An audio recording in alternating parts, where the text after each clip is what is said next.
नमस्कार, मास्टर रेसिपीजमध्ये सगळ्यांचं मनापासून स्वागत. हा डब्बा पाहिला माझ्या हातात कसा आहे? सातूचं पीठ आहे याच्यात आणि पारंपरिक पद्धतीने बनवलेलं हे सातूचं पीठ माझ्या आजीने मला शिकवलं होतं. आणि अचानक कोणीतरी पाहुणे घरात आले की काहीतरी खायला पाहिजे की नाही, तेच बनवतो याच्यापासून. चला सुरुवात करू. सातूच्या पिठापासून तयार केलेला एक इंटरेस्टिंग प्रकार.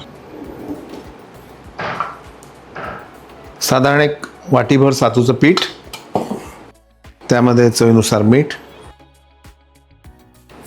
थोडेसे तीळ, त्यानंतर अगदी चिमूटभर हिंग,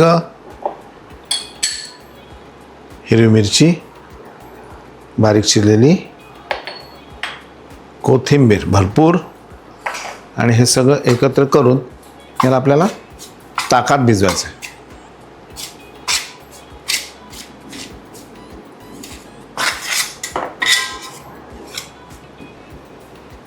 थोडं तेलाच्या हाताने मळून याला एक 5 मिनटं आपण ठेवून देऊ, म्हणजे छान मुरेल ते.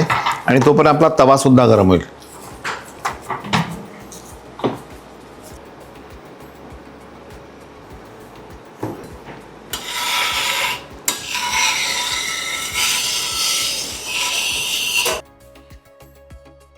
हे पाण्यात हात बुडवणं गरजेचं आहे. हे छान एकदा परत आपल्याला मळून घ्यायचं.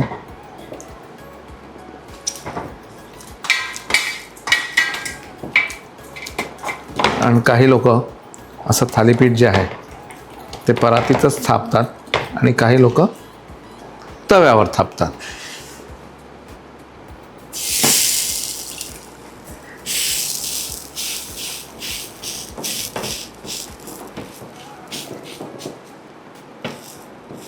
आणि हे तसं लवकर होतं कारण हे सगळे जिन्नस जे याच्यातले ते सगळे भाजलेले आहेत. त्याच्यामुळे यावर बढिया तीळ घालायचे. लागतातही छान, दिसतातही छान.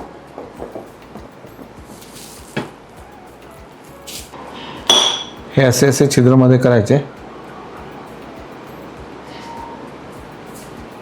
याच्यातून तेल पास व्हायला.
याबरोबर हे लोणी आणि हे लोणचं.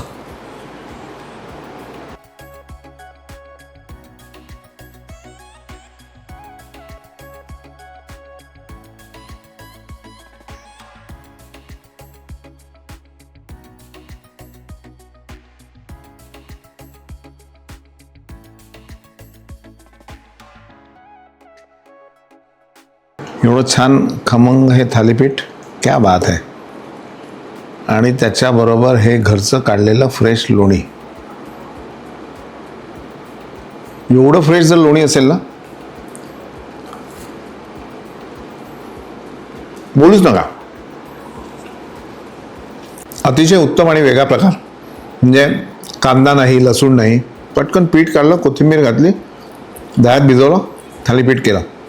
खुसखुशीत आणि खमंग. नक्की करा आणि केल्यानंतर पहा माझी ॲड. म्हणजे हे सातूचं पीठ किती बहुगुणी आहे तुम्ही लक्षात घ्या. म्हणजे बहुआयामी बहुगुणी असं म्हणतात. त्याचं तुम्ही पेय बनवू शकता, दुधाबरोबर घेऊ शकता, थालीपीठ बनवू शकता, नाही का? नक्की करा आणि पाहता मास्टर रेसिपीज. लाईक करा, सबस्क्राईब करा, शेअर करा. तर हे सातूचं पीठ आपण आपल्या चॅनलवर पहिले केलेलं आहे. कसं केलं एक रिकॅप पहा.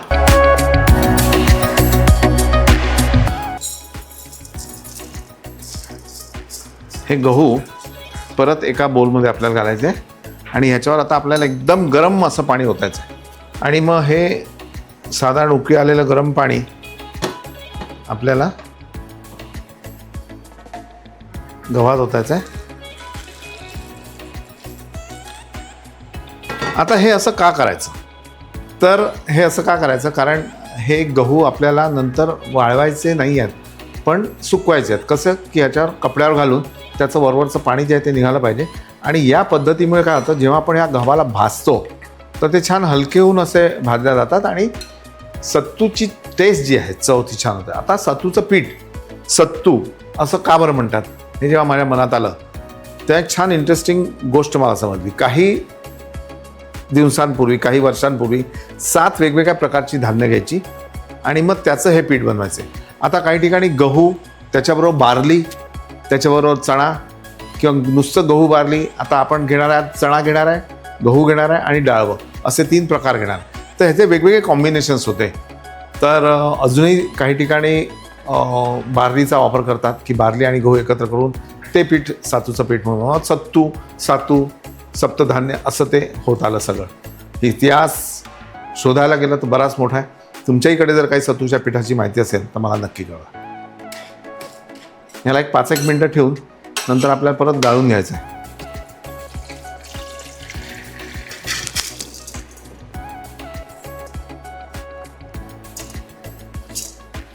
यातलं पाणी सगळं निथळत ठेवायचं आणि नंतर या गव्हाला आपण कापडावर सुकवू.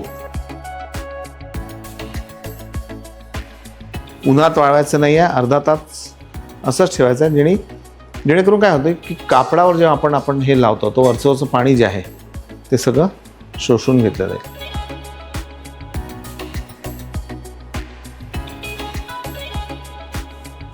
एक साधारण अर्धा तास.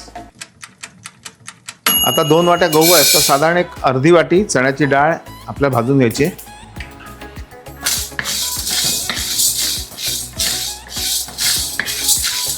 आणि या खमंग झाल्यानंतर एक पाव वाटी डाळवं यात घालायचे आपल्याला.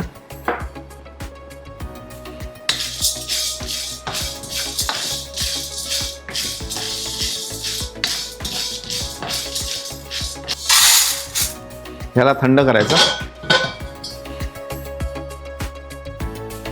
हवेच्या ठिकाणी असं ठेवून याला सतत असं हलवत राहायचं, म्हणजे हे ड्राय होतात. नंतर ह्याला आपल्याला खमंग असं भाजून घ्यायचं.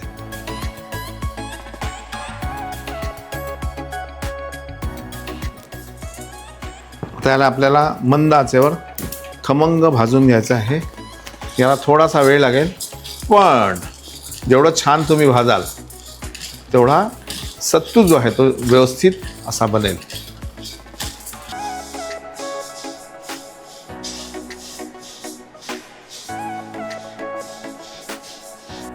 हे छान असे भाजून घ्यायचे की पटपट फुटायला पाहिजे.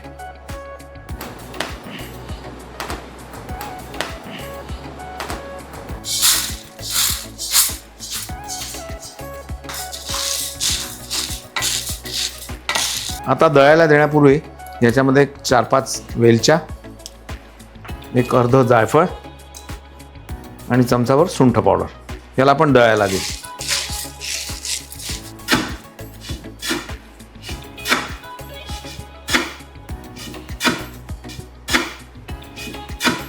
अशा पद्धतीने सत्तू आपला तयार झालेला आहे. डब्यात भरून ठेवू. 2-3 महिने काही होत नाही सत्तूला.